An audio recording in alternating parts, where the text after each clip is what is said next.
Bonjour à tous et bienvenue dans ce premier numéro de T'as vu saison 3. T'as vu, c'est le magazine des étudiants en journalisme de la FLSH.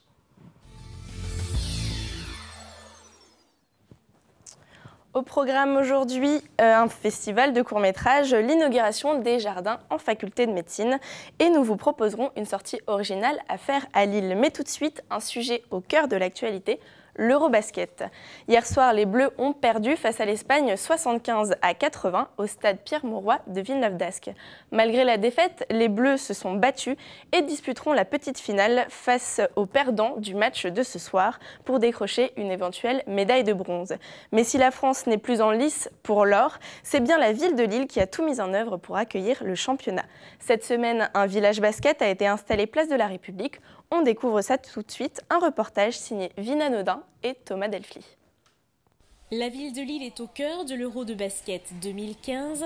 La Fédération française de basket s'est installée sur la place de la République, un endroit spécialement aménagé pour le championnat d'Europe de basket qui se déroule actuellement jusqu'au 20 septembre. Le village basket est ouvert tous les jours de 10h à 23h. On y trouve des terrains de basket, des expositions, des stands et un écran géant pour assister aux différents matchs en direct. Nous, en tant que Fédération française de basket, on trouvait ça dommage de ne rien faire dans le centre de Lille, sachant qu'on organise un Eurobasket tous les 15 ou 20 ans.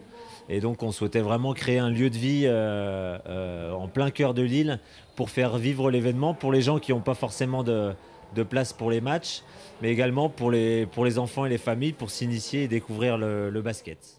Le terrain n'est pas qu'utilisé par des amateurs de basket. L'occasion est aussi idéale pour des professeurs et leurs jeunes élèves. L'école de Michelet, située à Roubaix, a elle aussi profité du village pour initier les enfants à ce sport. Ils ont pu participer à différents ateliers, donc dribbler, faire des relais.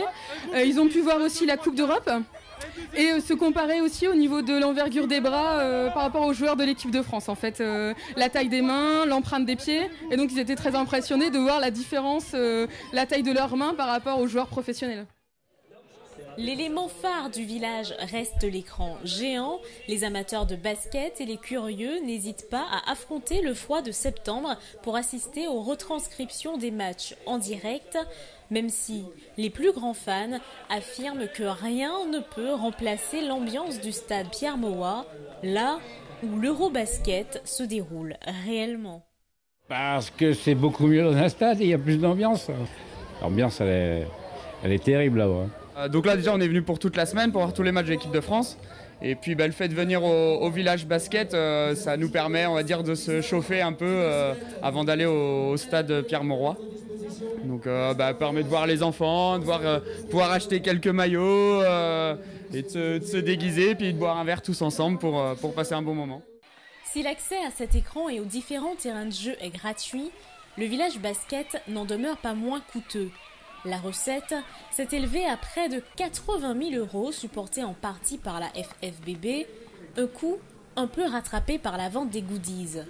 La prochaine édition aura lieu dans 4 ans, reste encore à savoir le lieu. Thomas Delphi nous a rejoint. Bonjour Thomas. Bonjour.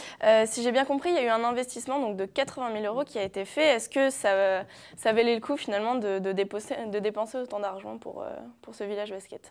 Finalement, l'objectif est surtout de pouvoir faire de la pub pour l'Eurobasket, mais mine de rien, le public lillois a quand même pu se rassembler devant un écran géant tous ensemble dès qu'ils n'avaient pas possibilité de se rendre au stade, d'acheter des goodies, de jouer au basket ensemble. Donc finalement, oui, c'est plutôt un bon investissement, je pense. Donc c'était un bon complément finalement par rapport au stade Pierre-Mauroy. Oui, tout à fait. Parfait, merci Thomas. Côté culture, cette semaine, les rencontres audiovisuelles proposent pour la 15e édition le Festival international du court-métrage. Mathilde Guillot et Clémence Rollin sont allées y voir de plus près. Le Festival international du court-métrage est né il y a 15 ans à Lille et il a toujours lieu en septembre.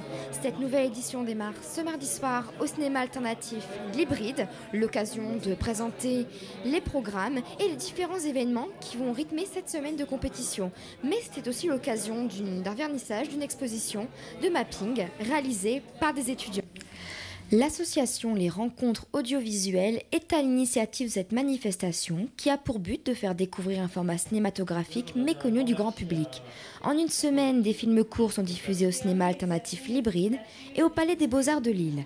Cette semaine de compétition est aussi marquée par des rassemblements populaires. Il y a la nuit de l'animation ce soir de 21h à 6h du matin au Théâtre Sébastopol, mais aussi un mapping géant projeté sur l'Opéra de Lille samedi soir ou encore un brunch dimanche midi consacré aux jeunes réalisateurs de la région. Vous avez plusieurs types de compétitions, il y a un temps pour les adultes, un temps pour les enfants. À qui est destiné le court-métrage au final ? Alors, au printemps, on a reçu des centaines et des centaines de films. On a dû choisir, on en a sélectionné 37 en définitive. On les a sélectionnés sur 2 catégories. Il y a 2 types de compétitions. La compétition nationale, qui concerne donc les films de production française, ou majoritairement française, et les films de compétition internationale, et donc là qui s'ouvrent, qui abolissent les frontières, quoi. À l'intérieur de ces compétitions-là, tous les genres sont représentés. Vous allez voir à la fois des films d'animation, des films en prise de vue réelle, en fiction classique, du documentaire, des films plus expérimentaux. C'est vraiment la variété et la diversité qui priment. L'économie de moyens qu'un court-métrage peut avoir par rapport à un long-métrage où voilà, ça va être des dizaines et des dizaines de milliers d'euros qui vont être mis en jeu pour la production. Ici, ça va être des budgets beaucoup plus souples et beaucoup plus légers. On va se rendre compte qu'avec finalement peu d'argent, on va avoir une débauche de créativité et d'imagination au pouvoir d'un propos, et c'est vraiment ça, voilà, qui nous intéresse. C'est cette créativité-là et c'est la force de l'art en quelques minutes. C'est ça le court-métrage et c'est ça l'intérêt du court-métrage. Le programme de la 15e édition du festival a été présenté dans un cadre futuriste au sein d'une exposition de mapping. Un musée du 23e siècle bâti par des étudiants français et européens. Le but, prenez un objet du quotidien et faites-en un support d'animation visuelle. Comment t'es venue cette idée ? C'est un travail de groupe en fait, donc c'est pas que moi qui ai eu l'idée, mais comme on devait travailler sur le futur, le temps, l'histoire et tout ça, et en même temps faire des animations avec le canapé, on s'est dit qu'on pouvait faire un canapé, retracer son histoire en fait. Donc on voit un vieux canapé et on voit pourquoi il est devenu tout vieux, pourquoi il a plein d'égratignures et qu'il est tout détruit en fait. Rendez-vous dimanche soir pour la remise des prix et n'oubliez pas que le jury, c'est vous. Vous pouvez voter pour vos courts-métrages préférés à chaque fin de séance. On vous retrouve Clémence, bonjour. Bonjour Juliette. Est-ce que vous pouvez nous expliquer un petit peu comment ça se passe alors ? Est-ce que c'est payant, gratuit ? Est-ce qu'il faut réserver pour les gens qui sont intéressés ? Alors cette semaine, on a eu, ça se termine dimanche soir, 37 films courts en compétition. Malheureusement, petit bémol, c'est pas forcément gratuit. Pour tout ce qui se passe au Palais des Beaux-Arts, dans l'auditorium, c'est-à-dire au sous-sol, c'est gratuit. Par contre, au niveau de l'hybride, il faut payer 3 €. D'accord, très bien. Et donc, il y a différents lieux qui ont été mis en place. Quels sont-ils ? On a donc l'hybride, il faut payer 3 €. L'auditorium du Palais des Beaux-Arts. On a ce soir de 21h à 6h du matin la nuit de l'animation. Il y en a pour tous les goûts, les adultes, les enfants. Et on a samedi soir un mapping géant qui est organisé sur la façade de l'opéra. D'accord, parfait. Merci beaucoup Clémence. Donc j'espère que les amateurs de culture en ont pris note. C'était mercredi dernier en faculté de médecine, de nouveaux jardins ont été dévoilés. Une découverte proposée par Hubert Desmarais et Adrien Renoir. Voilà 130 ans que le jardin botanique Nicolas Boulet existe. Situé aux portes de la faculté de médecine de Lille, il est aujourd'hui rénové et une exposition avait lieu mercredi dans ce lieu plus que centenaire. En 1883 est confié à Nicolas Boulet, professeur de botanique à la FLST, le projet de création d'un jardin botanique à l'Université catholique de Lille. La botanique, un programme important en faculté de médecine, en sciences mais aussi en école de pharmacie, qui permet aux étudiants d'avoir à disposition un maximum d'espèces lors des TP, mais aussi des cours d'anatomie. Le jardin botanique est créé en 1885, 130 ans plus tard, ce lieu apprécié des étudiants est en train d'être rénové. Pourquoi ? Il conserve des espèces végétales qu'aujourd'hui on ne trouve plus forcément. Par exemple, dans le jardin, vous avez des arbres qui sont centenaires et qui sont à protéger. Et il y a peu d'espaces verts aujourd'hui à Lille. Donc c'est pour ça que le peu d'espaces verts qu'il y a, il faut les conserver. Effectivement, ça fait déjà depuis longtemps, depuis quelques années, que le jardin est un peu oublié. Les jardiniers n'ont pas forcément le temps de s'en occuper parce qu'ils ont beaucoup d'espaces verts à gérer. Et c'est vrai que cette année, comme il y avait une exposition qui était organisée sur le jardin, pour le mettre en lumière, on s'est dit pourquoi pas aussi restaurer le jardin. D'autant plus qu'il y a une application numérique qui a été développée l'année dernière. Une première version est sortie l'année dernière. Il y en a une deuxième qui a été sortie cette année et qui concerne le jardin botanique, qui présente à la fois le contenu historique, mais aussi la cartographie des parterres et de l'arboretum. Et on s'est dit, il faut restaurer le jardin. Pour l'instant, il y a des nouvelles plantations qui vont avoir lieu en octobre, donc des nouvelles plantations d'espèces qui nous ont été données par le Jardin des plantes de Lille. On doit aussi récupérer du Conservatoire national botanique de Bailleul des espèces menacées à protéger. Et donc, en fait, le jardin va changer un peu d'aspect au niveau des espèces herbacées. Mettre à l'honneur les plantes et le jardin botanique, tel était le sujet de l'exposition présentée aux amateurs de faune et de flore mercredi à l'Institut catholique de Lille. La renaissance des plantes, je me suis penchée dessus et j'ai un peu exploré ce que c'était, donc la pollinisation, les graines qui vont se planter. Donc du coup je me suis penchée là-dessus, toutes les étapes en fait des plantes, comment les graines font pour aller se planter plus loin, comment le pollen fait pour s'envoler et qu'est-ce qu'il y a à l'intérieur de la fleur derrière les pétales, qu'est-ce qu'il y a au cœur de la fleur qui fait qu'elles se reproduisent en fait. Du coup c'est un peu par thème devant, là, juste derrière, c'est des pollens zoomés en fait, vus au microscope, ça ressemble un peu à des virus. Et contre le tronc, là, c'est le cœur d'une fleur avec les pistils, les étamines et les graines, ce qui correspond à l'ovule. Ce qui correspond à... Il y a le pollen masculin, le pollen féminin et l'ovule, les graines au milieu. Et tout au fond, après, c'est ce qui correspond aux graines où j'ai voulu montrer celles qui s'envolent, celles qui tombent en hélicoptère et celles qui s'accrochent aux animaux, aux mammifères, pour aller se planter plus loin. Faire perdurer le jardin botanique Nicolas Boulet, une priorité pour le corps enseignant de l'Institut catholique de Lille, une responsabilité qui incombe à tous et notamment aux étudiants qui aiment fréquenter ce lieu. Adrien nous a rejoint, bonjour. Bonjour Juliette. Donc pourquoi avoir mis en valeur finalement l'inauguration comme ça d'un jardin en faculté de médecine ? Écoutez, c'est très simple, puisque ça faisait 130 ans que ce jardin existait, c'était un peu une date butoir, une date anniversaire. Du coup, la faculté s'est dit le jardin est en assez mauvais état. L'île n'a pas vraiment beaucoup d'espaces verts. Bon, il y a le parc Vauban, il y a quelques autres endroits où c'est possible d'être dans la verdure, mais en ville, c'est assez rare.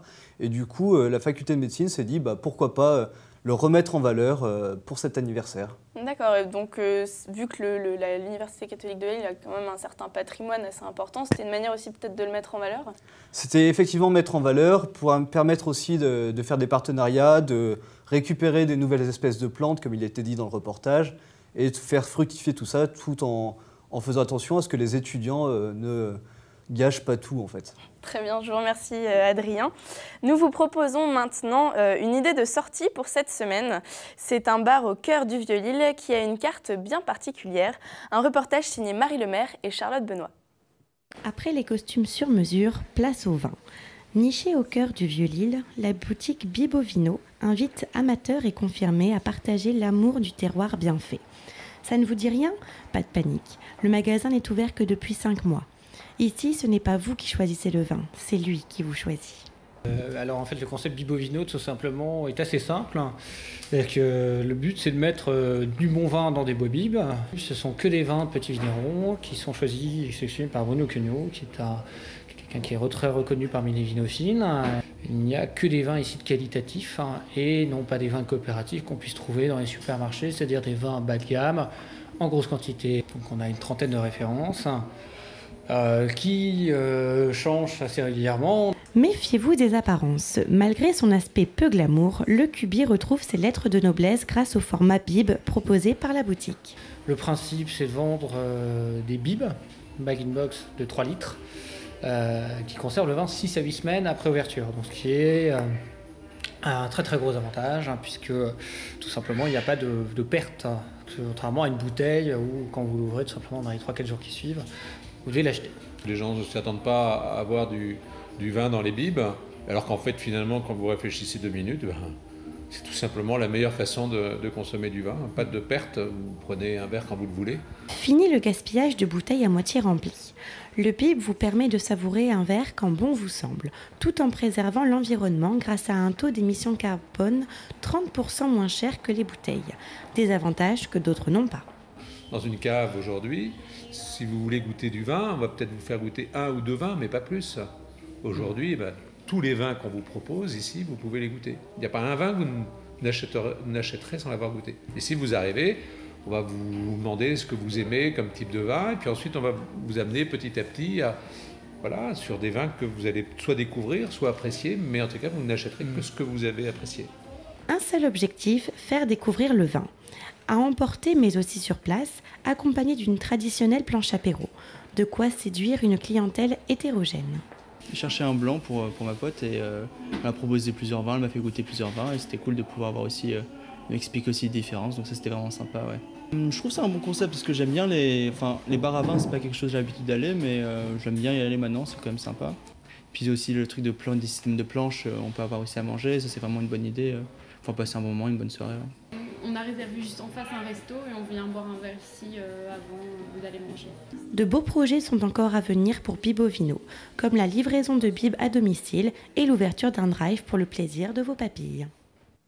Nous sommes de retour avec Charlotte, bonjour. Bonjour Juliette. Donc c'est un nouveau concept à Lille, mais est-ce que c'est la première fois qu'on voit quelque chose comme ça en France? Non, du tout. En fait, le premier a ouvert en décembre 2013 à Paris.